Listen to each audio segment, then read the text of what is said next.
What is the most common dilemma related to confidentiality in patients with alcoholism, and how do you manage it in practice? Mm, ya, lo que pasa es que yo entiendo por dilema algo que no tiene una solución pronta, o de hecho no tiene una solución. Entonces, no encuentro realmente un dilema dentro del trabajo psicoterapéutico con personas que consumen alcohol. Y tampoco es complicado resolver, ¿no? Porque hay un código de ética que se maneja en general para la atención psicológica, y hay una parte justo que especifica la parte de confidencialidad. Entonces, esta nos dice que solamente podemos romper la confidencialidad en casos judiciales o en el caso de que la integridad o la vida del paciente esté en riesgo.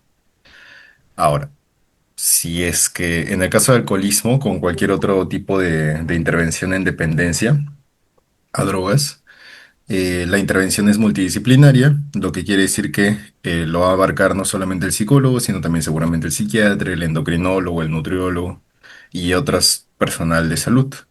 Y dentro de eso está también el tema comunitario que trabaja con la familia. Entonces, sí o sí vamos a necesitar el trabajo de la familia se va a enterar, pero todo esto se hace con consentimiento de la persona o por vía judicial si es que la familia consigue se ampara en la ley y son los que se vuelven apoderados del paciente. Y ahí sí todo le tienes que decir a ellos. Entonces, esa es la forma como se maneja formalmente, ¿no? Second question. What limits should be set to avoid inappropriate relationships or dependencies with patients with alcoholism? Mm, ya, eso se hace en el encuadre. Ya, lo que pasa es que es complicado porque la atención puede ser individual, que normalmente no es una atención individual, personalizada hacia una persona que consume alcohol o cualquier tipo de drogas, sino que normalmente lo llevan a una institución.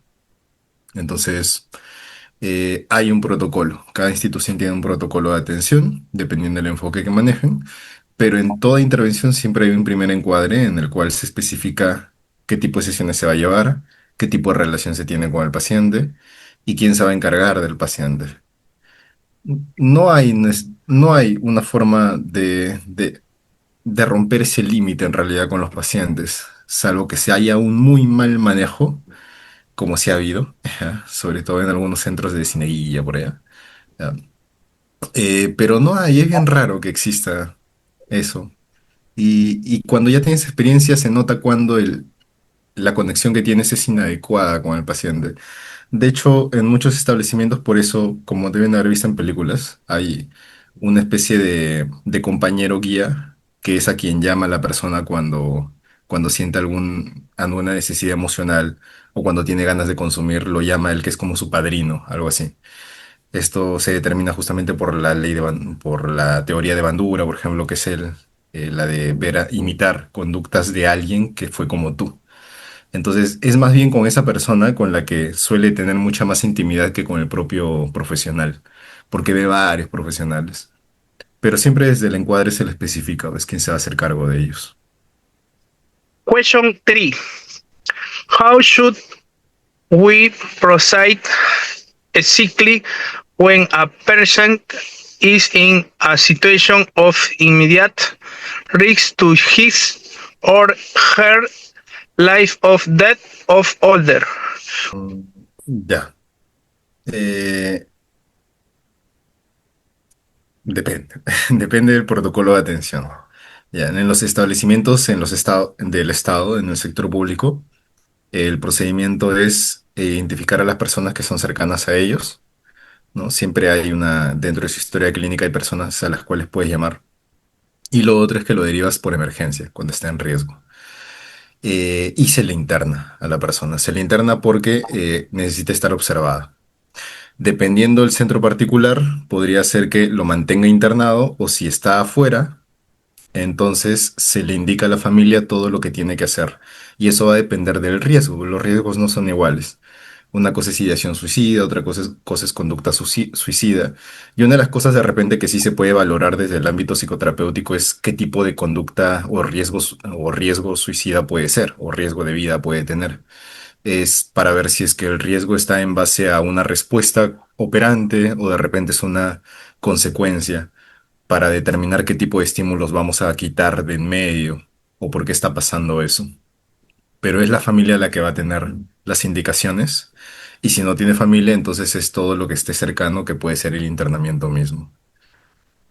Ahí se procura salvarlo como sea, pues es lo que se procura.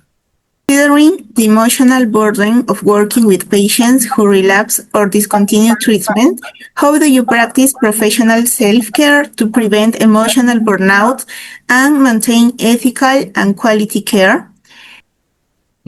Ya, eso sí lo he visto más en mis coleguitas que se dedican directamente a adicciones. La frustración por la cantidad de pacientes que suelen recaer. Estamos hablando pues de un 70% para arriba de pacientes que suelen recaer según cómo va avanzando el tiempo, ¿no? La mayoría recae. ¿Ya? Entonces sí genera frustración en ellos.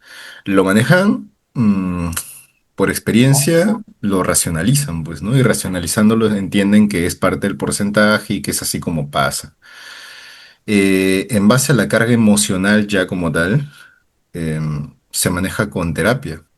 Al menos yo manejo mis temas así con respecto a carga laboral o cuando me frustro o cuando estoy muy oprimido emocionalmente, entonces voy a terapia, pues, ¿no? Lo ideal, que se supone que lo ideal es eso, pues, ¿no? Si nosotros priorizamos la terapia para los pacientes, nosotros también deberíamos ir a terapia, que es justo lo que menos hacen también los psicólogos. Entonces, pero es la forma de cómo se debería. No necesariamente la teoría aplica para una autoterapia, o no necesariamente tú puedes llegar a manejar todos los asuntos internos que puedes pasar, sean provocados por los pacientes o por tu propia vida o tus propias situaciones. Entonces, la respuesta ahí más cercana es, ¿tienes problemas? Tú ve a terapia, pues, ¿no? What practical advice would you give to psychology students on how to address these dilemmas in their future professional practice? Ah, ya. ¿Esto es en específico con el trabajo de adicciones o en general? En general. Ah, ya. Eh, lo que yo siempre recomiendo es, uno, mm, estudiar mucha teoría, lo suficiente como para que ya lo tengas todo en la cabeza, ¿no? Y puedas así verlo sistematizado cuando el paciente te habla sin necesidad de agarrar tu librito y después darte un tiempo para eso. Luego, eh, escoger un enfoque, procurando, bueno, ahorita lo que está más en evidencia científica. Y tercero, especializarse, no tomar casos que uno de los cuales no tiene conocimiento, aunque al inicio no tienes conocimiento de nada, por lo menos no llevar casos muy en específico, que es lo que a veces uno quiere hacer cuando es estudiante, porque no necesariamente quien te entrena es especialista en. Entonces, ya llegado a este punto en mi vida, como que no estoy muy a favor del todismo, de esto de el que atiende niños, atiende adolescentes, atiende de todo, ¿no? Sino que siempre hay una edad aproximada en la cual puedes atender y hay de todo, pues, ¿no? En mi caso, por ejemplo, puedo atender casos de alcoholismo hasta cierto punto, pero a cierto punto ya lo tengo que mandar a otro lado porque yo no me doy abasto para tratar a un solo paciente así, teniendo en cuenta que es interdisciplinario. O puedo tratar a un paciente que consume drogas, pero no necesariamente por el consumo de drogas, sino porque su consumo está dentro del ámbito emocional. Podrían ser otras cosas lo que lo hacen consumir. Eh, o a un adolescente si es que no es un neurodivergente, porque si fuese así, entonces lo derivo a otro lado. Entonces, especializarse como que está muy infravalorado dentro de, porque a veces se quiere abarcar de todo. Entonces, desde ahí, escoger bien dónde van a hacer sus prácticas, porque la mayoría te va a pedir que hagas de todo, cuando no se puede hacer de todo, ¿no? Y eso, y ver dónde te acomodas mejor, porque al final también depende del talento y de las habilidades de cada uno. Entonces, eso, al principio tienes que probar de todo, pero siempre hay algo en lo que eres bueno, y de ahí te agarras y vas hacia adelante, ¿no? Eso es lo que puedo recomendar. Listo.